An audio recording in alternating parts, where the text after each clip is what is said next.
que ésta tenga lugar por cauces pacíficos o nazca al mundo después de un parto doloroso, no depende de los revolucionarios, depende de las fuerzas reaccionarias de la vieja sociedad, que se resisten a dejar nacer la sociedad nueva, que es engendrada por las contradicciones que lleva en su seno la vieja sociedad. La revolución es en la historia como el médico que asiste el nacimiento de una nueva vida. No usa sin necesidad los aparatos de fuerza, pero los usa sin vacilaciones cada vez que sea necesario para ayudar al parto. Parto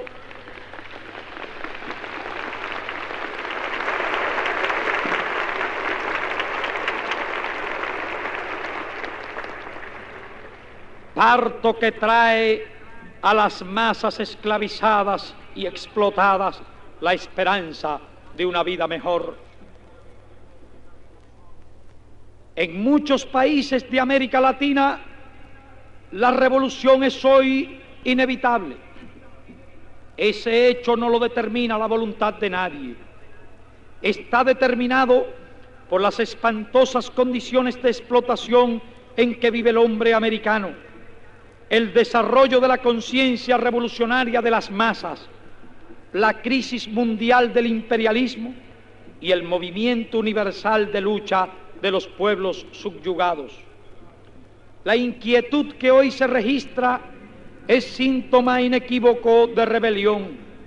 Se agitan las entrañas de un continente que ha sido testigo de 4 siglos de explotación esclava, semiesclava y feudal del hombre, desde sus moradores aborígenes y los esclavos traídos de África hasta los núcleos nacionales que surgieron después, blancos, negros, mulatos, mestizos e indios, que hoy hermanan el desprecio, la humillación y el yugo yanqui, como hermana la esperanza de un mañana mejor. Los pueblos de América se liberaron del coloniaje español a principios del siglo pasado, pero no se liberaron de la explotación. Los terratenientes feudales asumieron la autoridad de los gobernantes españoles. Los indios continuaron en penosa servidumbre. El hombre latinoamericano en una u otra forma siguió esclavo, y las mínimas esperanzas de los pueblos sucumbieron bajo el poder de las oligarquías y la coyunda del capital extranjero. Esta ha sido la verdad de América, con uno u otro matiz, con alguna que otra vertiente. Hoy América Latina yace bajo un imperialismo mucho más feroz, más poderoso y más despiadado que el imperio colonial español. Y ante la realidad objetiva e históricamente inexorable de la revolución latinoamericana, ¿cuál es la actitud del imperialismo yanqui? Disponerse a librar una guerra colonial con los pueblos de América Latina, crear el aparato de fuerza, los pretextos políticos y los instrumentos pseudolegales suscritos con los representantes de las oligarquías reaccionarias para reprimir a sangre y fuego la lucha de los pueblos latinoamericanos. La intervención del gobierno de los Estados Unidos en la política interna de los países de América Latina ha ido siendo cada vez más abierta y desenfrenada. La Junta Interamericana de Defensa, por ejemplo, ha sido y es el nido donde se incuban los oficiales más reaccionarios y pro-yanquis de los ejércitos latinoamericanos, utilizados después como instrumentos golpistas al servicio de los monopolios.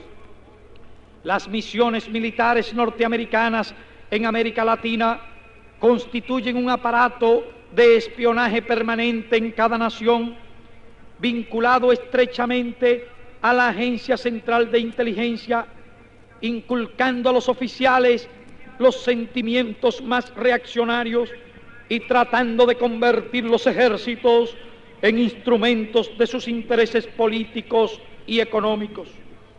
Actualmente, en la zona del Canal de Panamá, el alto mando norteamericano ha organizado cursos especiales de entrenamiento para oficiales latinoamericanos de lucha contra guerrillas revolucionarias dirigidos a reprimir la acción armada de las masas campesinas contra la explotación feudal a que están sometidas. En los propios Estados Unidos, la Agencia Central de Inteligencia ha organizado escuelas especiales para entrenar agentes latinoamericanos en las más sutiles formas de asesinato, y es política acordada por los servicios militares yanquis la liquidación física de los dirigentes antiimperialistas. Es notorio que las embajadas yanquis en distintos países de América Latina están organizando, instruyendo y equipando bandas fascistas para sembrar el terror y agredir las organizaciones obreras, estudiantiles e intelectuales. Esas bandas donde reclutan a los hijos de la oligarquía, a lumpen y gente de la peor calaña moral, han perpetrado ya una serie de actos agresivos contra los movimientos de las masas. Nada más evidente e inequívoco de los propósitos del imperialismo que su conducta en los recientes sucesos de Santo Domingo.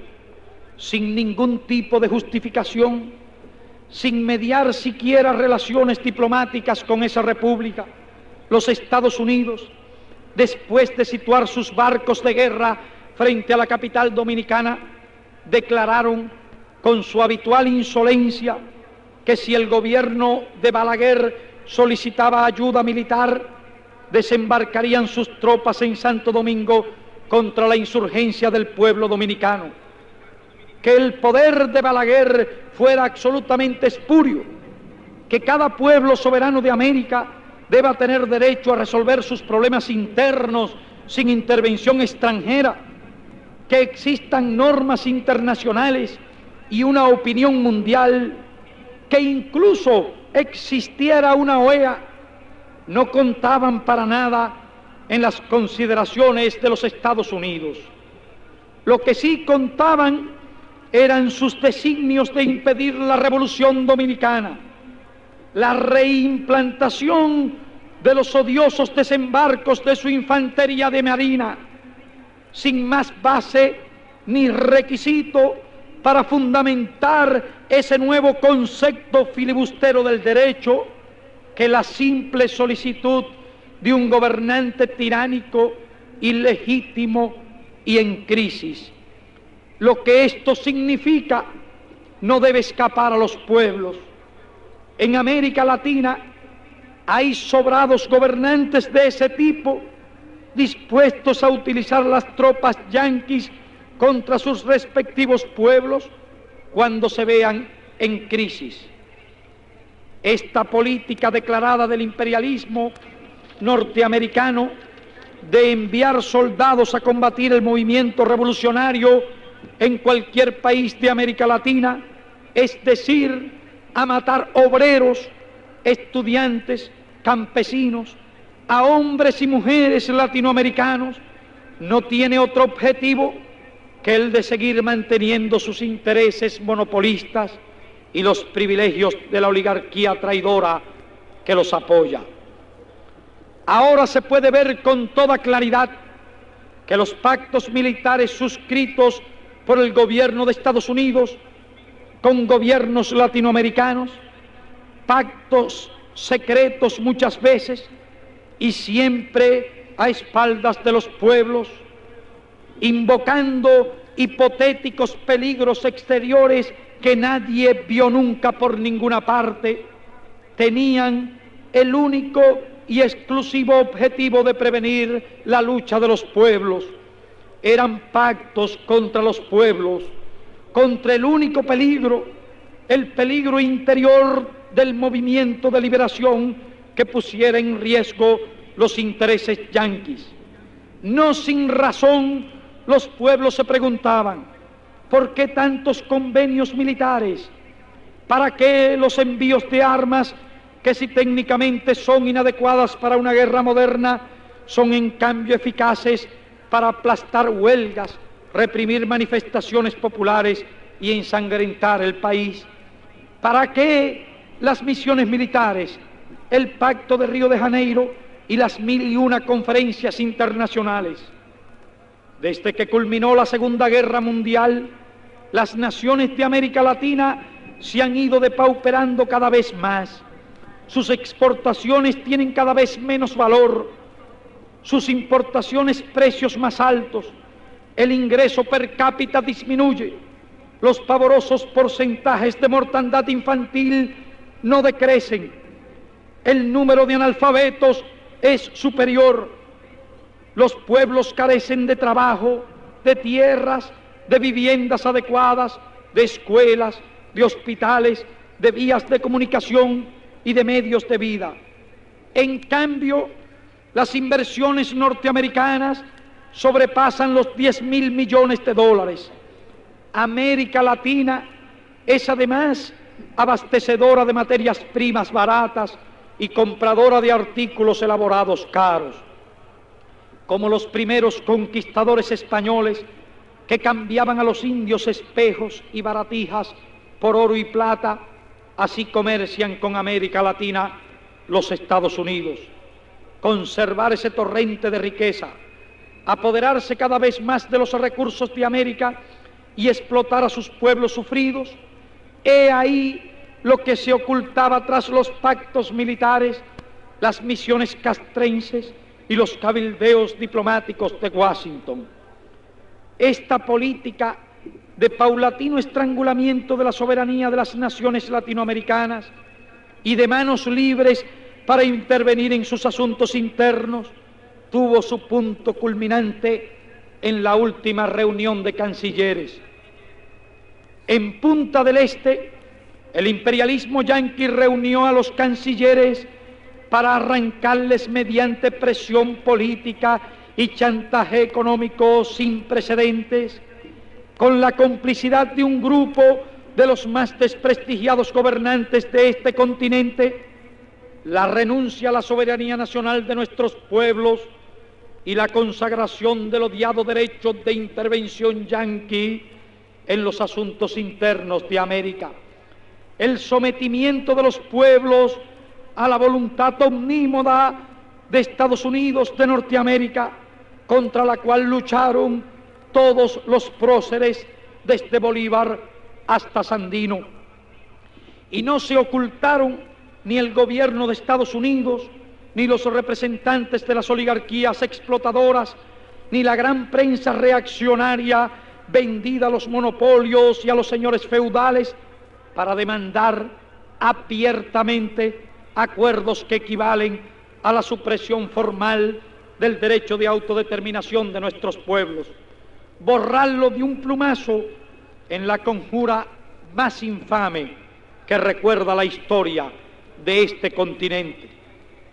A puertas cerradas, entre conciliábulos repugnantes, donde el ministro yanqui de Colonias dedicó días enteros a vencer la resistencia y los escrúpulos de algunos cancilleres, poniendo en juego los millones de la tesorería yanqui en una indisimulada compraventa de votos, un puñado de representantes de las oligarquías de países que en conjunto apenas suman 1/3 de la población del continente, impuso acuerdos que sirven en bandeja de plata al amo yanqui, la cabeza de un principio que costó toda la sangre de nuestros pueblos desde las guerras de independencia. El carácter pírrico de tan tristes y fraudulentos logros del imperialismo, su fracaso moral, la unanimidad rota y el escándalo universal no disminuyen la gravedad que entraña para los pueblos de América Latina los acuerdos que impusieron a ese precio. En aquel cónclave inmoral, la voz titánica de Cuba se elevó sin debilidad ni miedo para acusar ante todos los pueblos de América y del mundo el monstruoso atentado y defender virilmente y con dignidad que constará en los anales de la historia no solo el derecho de Cuba, sino el derecho desamparado de todas las naciones hermanas del continente americano. La palabra de Cuba no podía tener eco en aquella mayoría amaestrada, pero tampoco podía tener respuesta. Solo cabía el silencio impotente ante sus demoledores argumentos, la diafanidad y valentía de sus palabras. Pero Cuba no habló para los cancilleres, Cuba habló para los pueblos y para la historia, donde sus palabras tendrán eco y respuesta. En Punta del Este se libró una gran batalla ideológica entre la Revolución Cubana y el imperialismo yanqui. ¿Qué representaban allí? ¿Por quién habló cada uno de ellos? Cuba representó los pueblos. Estados Unidos representó los monopolios. Cuba habló por las masas explotadas de América. Estados Unidos por los intereses oligárquicos, explotadores e imperialistas. Cuba por la soberanía. Estados Unidos por la intervención. Cuba por la nacionalización de las empresas extranjeras. Estados Unidos por nuevas inversiones de capital foráneo. Cuba por la cultura, Estados Unidos por la ignorancia. Cuba por la reforma agraria, Estados Unidos por el latifundio. Cuba por la industrialización de América, Estados Unidos por el subdesarrollo.